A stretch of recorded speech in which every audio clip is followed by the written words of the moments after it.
Good evening. My name is Stephen Skelton, and I have been involved with viticulture in Great Britain since 1974. The area under vines has grown, as you can see, from 200 hectares those days to over 5,000.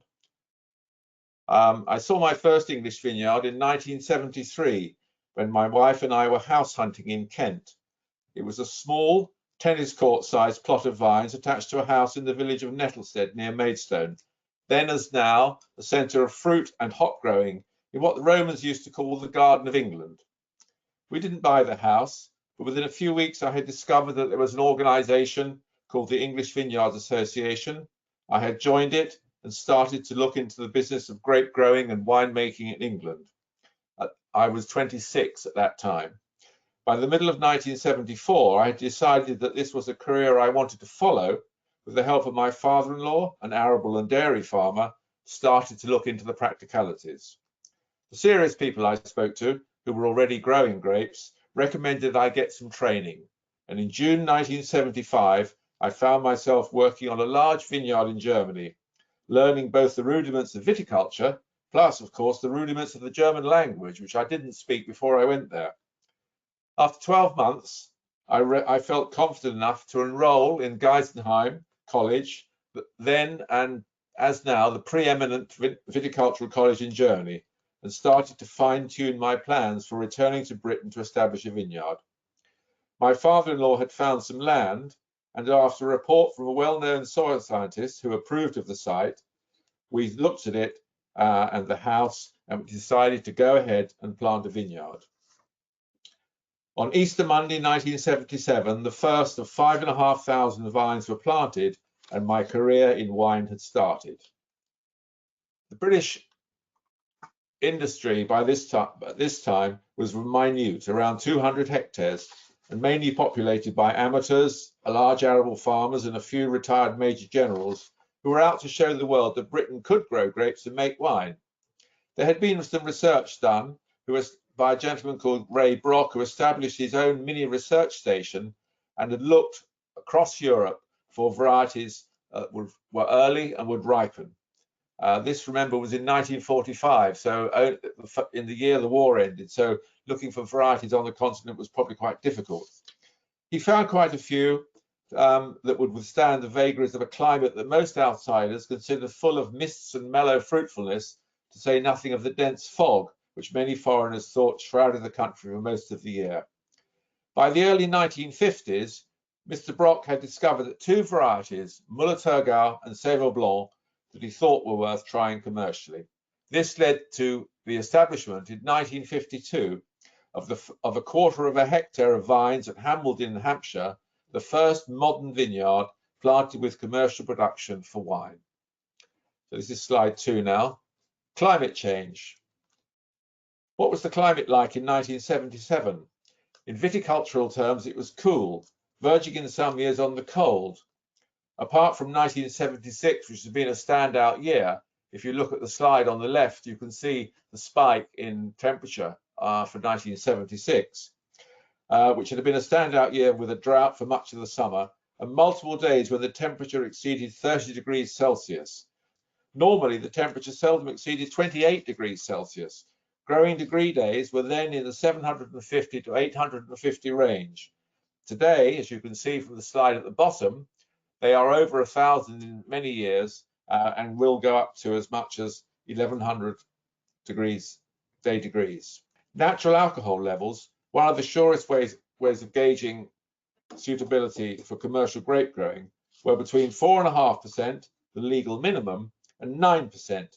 In my first 11 years of winemaking, that's from 1979 to 1989, natural sugars never reached double figures. In 1990, standout year, Müller-Thurgau rose to 11%, but after that, from 1991 to 2000, again, seldom in double figures. Things started to change then, and since 2000, sugar levels have risen considerably, even though major varieties we now grow are harder to ripen. Today, sugar levels for the main varieties are almost always at least 10%, with many growers recording Chardonnay coming in at between 12 and 14%. 14.6, I think, is the highest anyone has recorded. The rise in sugar levels has been accompanied by a reduction of acid levels to the point where some growers are having to pick early with an eye to making good, long-lasting, sparkling wines. The lower acidities have also encouraged winemakers to make an increasing amount of still Chardonnay, or English Chablis, as some are now calling it. So slide 3. Of course, this temperature change has spurred a lot of increase in plantings. The changing climate not only has increased sugar levels, but has also increased yields. And this has led to a change to more international varieties, Chardonnay, Pinot Noir, and Meunier, which has helped to improve the quality, and it helped improve the perception of our wines with the public. It has also led to an explosion of planting.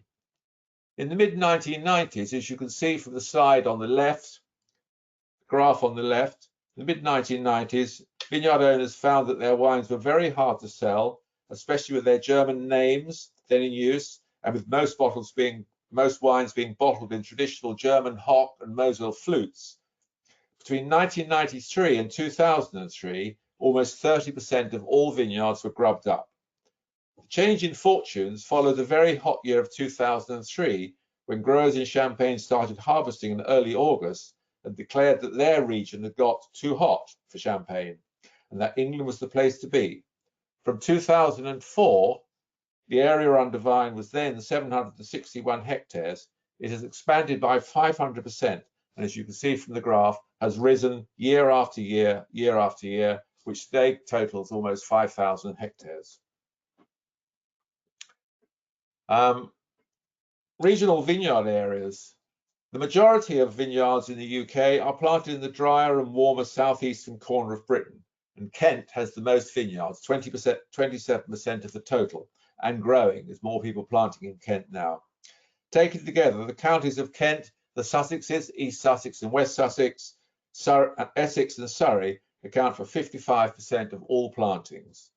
The wetter and windier west of the country, including Wales, plus the cooler northern counties, only account for 14.5% of plantings and rely heavily on peewee varieties, hybrids, and other early varieties.